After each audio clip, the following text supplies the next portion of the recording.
Feitiço e encanto existe? Existe e eu vou te provar com 2 histórias. Preste atenção na segunda história, porque ela pode ajudar quem você ama. A primeira história é a história de Sofia.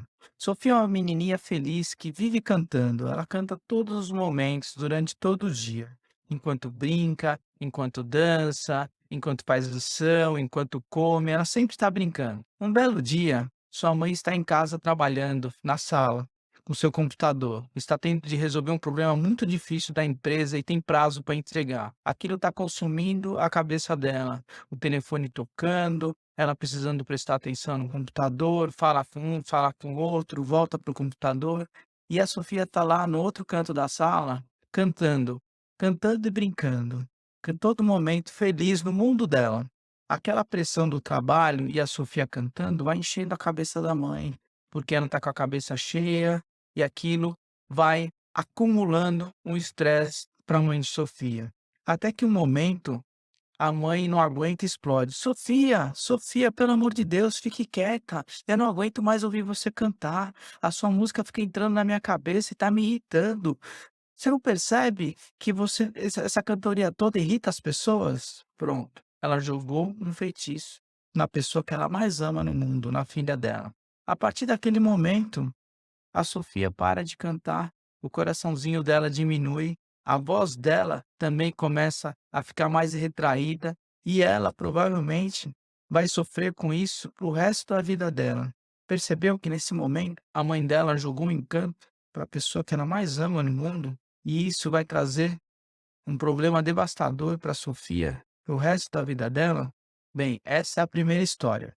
A segunda história é de um escritor famoso, um dos escritores mais lidos no mundo inteiro, chama-se Napoleão Hill. Napoleão Hill é famoso pelos livros dele que ajuda pessoas no mundo inteiro a encontrar o poder que ela tem para mudar a realidade dela para uma realidade próspera. Bem, Napoleão Hill criou muitas teorias e um dia ele foi testado com isso. Um dos filhos dele nasceu surdo, sem orelhas, e o médico disse para ele que o filho dele jamais ouviria. Ele não acreditou nisso. Ele resolveu desafiar não só a natureza, mas também o médico, e começou a tentar achar um jeito de que o filho dele um dia pudesse escutar e viver uma vida normal, igual aos outros. E todo aquele conhecimento que ele teve, ele pôs à prova com o filho dele. O que que ele fazia? Ele, de alguma forma, ele sempre conversava com o filho, contava histórias para o filho e sempre tentava observar como o filho reagia para isso. Um belo dia, ele percebeu que o filho conseguia, de alguma maneira, escutar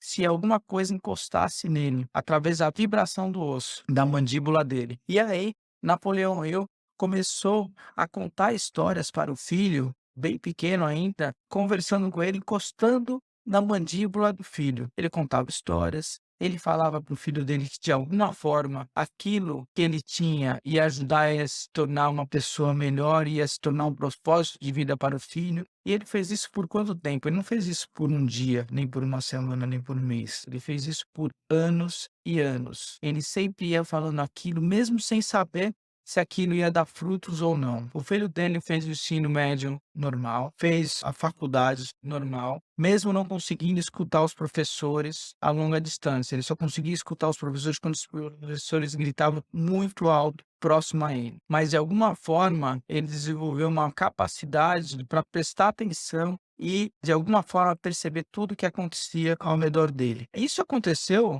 em 1900, há muito tempo, quando não tinha tecnologia para quem é surdo. Ele testou durante algumas vezes alguns aparelhos auditivos, até que uma vez uma empresa mandou um aparelho auditivo para ele testar e ele surpreendentemente começou a ouvir. Ele ligou para a mãe, ouviu pela primeira vez a voz da mãe com clareza, depois foi ouvir as músicas que o pai colocava para ele e assim por diante. Ele resolveu visitar a empresa, escreveu uma carta para a empresa, de alguma forma a empresa achou interessante o que ele tinha escrito e a empresa recebeu ele lá. E ele criou um plano para vender esses aparelhos e ajudar outros meninos surdos. E aí ele se tornou depois sócio da empresa e fez a mudança na vida de um monte de gente. Depois de um tempo, um médico famoso da época foi analisar o filho dele. E ele falou que era inexplicável como o filho dele conseguia ouvir mesmo com o aparelho, porque ele não tinha nenhuma formação auditiva para isso. Napoleão Hill sabia naquele momento que, de alguma forma, tudo aquilo que ele tinha feito pelo filho tinha ajudado a natureza a encontrar uma forma de ajudar o filho a ouvir. Então imagine você que tem um filho que tem alguma dificuldade qualquer, que tem alguma síndrome qualquer, se você acreditar no seu filho piamente e começar a falar para ele que ele é perfeito, que ele pode encontrar os caminhos dele para se tornar uma criança cada vez melhor e transformar a vida dele. Não por um dia, não por uma semana, não por um mês, mas por anos e anos, você ir encantando o seu filho para ajudá-lo. Isso pode fazer a diferença na vida das pessoas. Percebe como a gente pode utilizar as palavras para prejudicar uma pessoa ou para ajudar outra? Então é muito importante a gente tomar cuidado com aquilo que a gente fala. O ser humano é o único ser do planeta que tem o dom da fala. Isso pode ajudar ou não as pessoas. A nossa palavra precisa ser impecável. A gente precisa falar aquilo que é bom para as pessoas. Se a gente tiver algo de ruim para falar, não fale. Fale simplesmente aquilo que for bom para a pessoa ouvir. Isso vai mudar a sua vida. Isso faz parte do seu processo para adquirir o seu poder pessoal. Se você gostou, curte, dá um like e aproveita para compartilhar com outras pessoas que podem ajudar esse vídeo. Gratidão.